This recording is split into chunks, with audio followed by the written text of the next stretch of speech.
Welcome back to another episode of Rock Boys Football Dill. Late Wednesday night, Mike Norvell, the Florida State Seminoles, landing their first commitment of that transfer portal window. Former Boston College and UCF quarterback Thomas Castellanos making it official, taking his talents to Tallahassee. Dill, this is a conflicting one for, I think, both of us. I said on Monday afternoon I was a massive fan of bringing Thomas Castellanos in, and I still am a fan of it. Look, Mike Norvell knows him quite well because he's coached against him. Gus Malzahn knows him quite well because he's coached with him. Those are two offensive minds that I have a ton of respect for. And if they think they can build an offense that can win a lot of football games in 2025 with Thomas Castellanos, I'm on board with it. Who am I to tell Mike Norvell and Gus Malzahn that they don't know offense? The conflicting part for me is, dude, I love Luke Romanuk. And I don't know if this was the move that, quote unquote, squeezed him out of the program. If it was, it's kind of bittersweet because we've had this conversation. If Florida State wants to get back to where they belong under Mike Norvell, you got to have this high school talent developing the pipeline. And Luke Romanuk, to me, was that guy that was going to win a lot of football games for Florida State over the next couple of years. Not sure if that's the reason he left. I want to get into Thomas Castellanos, but I also want to have the conversation with Luke Romanuk because I think you have to when you're talking about this. Now, before we get into it, as always, to the Florida State fans, I went, checked on the message boards, and it's a lot of bittersweet comments, bittersweet takes, and that's kind of where I sit as well. Dill, we don't totally agree on this, so we're going to get into it ourselves. Would love to hear from y'all in the comment section. Got the Florida State commitment sweatshirt on, the newly acquired one, fired up. Appreciate you guys rocking with it. If y'all do enjoy the content, consider subscribing to the channel. Dill, I'll give you the T-box here. How are we feeling about Thomas Castellanos? Bittersweet is probably the word I'd use. And in the sweet part, I think I look like, given what I think Florida State's offense is going to be around him, I do think Thomas Castellanos is a guy who certainly doesn't need everything to be perfect for him to win games. Yeah. You go back to the 2023 year, he made a lot happen for a Boston College team that was not particularly good, didn't have a ton of weapons around him, and his creativity, his playmaking ability, those type of things, like he has that. So I do think Thomas Castellanos certainly gives this Florida State team a chance probably to win more games than anyone they had on their roster, including Luke Romanuk in the 2025 season. But obviously the downside is like when Gus Malzahn comes in, new coach, brings his guy, as it kind of seems from anyone looking into this program, it does feel like that puts Luke Romanuk in a tough spot, and I can kind of understand why he probably felt it was time to move. Look, this is not a shot at Luke Romanuk.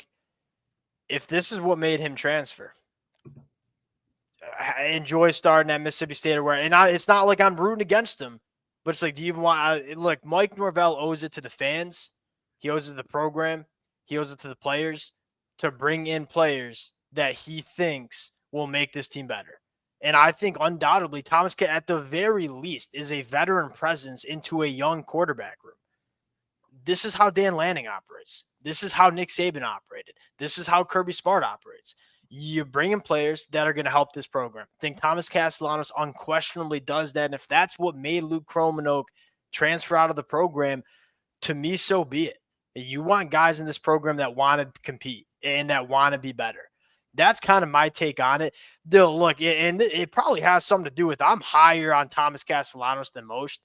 Go back to 2023. People are going to cherry pick the 2024 stuff from Thomas Castellanos. Look, Bill O'Brien took over that Boston College team and tried to make Thomas Castellanos into a quarterback that he wasn't. When he had an offense that leaned into what this kid does, he's an absolute electric factory. Like, I go back to 2023. It starts with what he can do running the football. I mean, ran for over 1,000 yards, 50 missed tackles forced. The biggest misconception about DJU last year about this time was, look, DJU's a quote-unquote dual-threat quarterback because he's hard to bring down, and he likes running some of that QB power. He is not a very athletic quarterback in space. He can't create outside of the pocket. Thomas Castellanos, he can do all that. Like, there's some Jordan Travis, quite frankly, in his game. And when you give him some things around him, if you can give him a run game, deal off play action, 69% completion percentage, 7 touchdowns to 0 interceptions. Know who knows how to put together a real damn good run game? Gus Malzahn.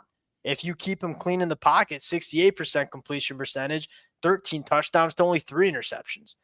If you can give Thomas Castellanos a little bit of juice around him, but more importantly, design an offense that leans into his skills, there's zero doubt in my mind this kid can win. This kid can win at Florida State in 2025. And again, I get that because I look like he certainly probably does give them a better chance to win more games in 2025, Yes. given what it looked like Luke Romanok was kind of going through with an offense that probably wasn't quite ready for him to step No. into. Because obviously No, there was it's some major not. holes. And there's probably going to be some holes next year, to be quite frank. Yes. Like when you go through that much coaching turnover and have that situation that they ran into where it was very portal heavy and you missed a lot, yeah, you're probably going to have some holes. Again, that's where I think Thomas Castellanos really shines. I think his creativity gives them a chance to kind of battle through some of those holes. But the ultimate downside to me is I look at where this program needs to get to. You said it. They need to start building their high school classes where they're constantly kind of developing a pipeline from that system. Like bring them from high school, get them drafted, and rinse repeat. And you said like Georgia, like what Oregon seems to be starting to Yeah, do. and Like then you supplement it. Then you supplement it with transfer portal additions. The thing where Florida State got into some real trouble is they didn't have that base high school pipeline, and so we had to supplement. We didn't have to supplement. We had to build a roster in the transfer portal. You took a lot of big swings at a lot of different guys that had some potential but weren't necessarily proven commodities. You know, guys like Malik Benson or Marvin Jones, Terrence Ferguson. That those guys didn't work out, and so what you had was you missed on your transfer portal class. You didn't have that adequate high school baseline talent. That's kind of what you see when the But bottom falls out. that's where I almost think you need a bit of a reset, and I would have been maybe okay with having a tough year in 2025 Mm. if it meant we started to put together, like, let that 2024 class matriculate, kind of stay together, and Yeah, but you, hopefully they can kind of lead it back a little bit. Like, I get wanting a bit of a quick fix, and that does feel like what Thomas Castellanos is, because I don't look at him as a guy who's going to go win you a national championship. That I wouldn't say that about him. I look like you got to start bringing in guys who want to be Seminoles. I mean, Thomas Castellanos, for as much of the player you like, did have the situation at BC where he left in the middle of the year. Like, I think they need to put together a program and build out, like, again, guys who want to be Seminoles. And when I look at kind of bringing in, like, almost the coach's son in a sense, that, like, I almost don't, that I don't like that analogy. I don't think that analogy is. I think it's purely Mike Norvell and Gus Malzahn saying this is what we want to do on offense. This is what we feel like a quarterback that's going to fit what we want to do, and you go out and get him. And again, if that makes Luke Romanok transfer, so be it. That's unfortunate. I think there was a good chance. Like when we were talking about it Monday, like to me, there was a good chance that Luke Romanok wins the job in 2025. I wasn't going to just give Thomas Castellanos the quarterback one job. Yeah, but That's does it really feel like, again, Gus Malzahn, new coach coming into this offense, no real familiarity with Luke any coach, Romanov? any Thomas coach would Castellanos have was his guy. no, any coach. Well, he transferred out of UCF, but any reasonable coach would have looked at that quarterback room and said, all right, our most experienced quarterback is a redshirt sophomore in Brock Glenn. You have a fresh, I guess he'd be a true sophomore in Luke Romanok and a true freshman in Kevin Sperry. Like that court, you can't roll. I think you needed to add a veteran quarterback. I think that's what Mike Norvell did. I don't fault him for trying to make this team better. If that's the repercussions of having Luke Romanok transfer, I think that's just so be it. But again, I think he owes the players and the fan base to bring in guys that he thinks are going to make this team better and win football games and give you the best shot to win football games. And I think Thomas Castellanos unquestionably does that. And again, Well, I don't disagree with that, but I do like, again, I'll add a close with the idea, like, does this program ever need to go through a sort of a hard reset where it's not so portal heavy again? You keep the future of your program, if you will, which you're Luke going Romanov, through that. he did feel like that to me to an extent. You do kind of push him out with this move. I do wonder if that gets you back into the cycle a little bit that you just found yourself in, where it was portal was our team and the high school kids Look, weren't if your really. quarterbacks are getting pushed off by Thomas Castellanos, then I don't know what to tell you. Get better quarterbacks. Like that shouldn't be the case.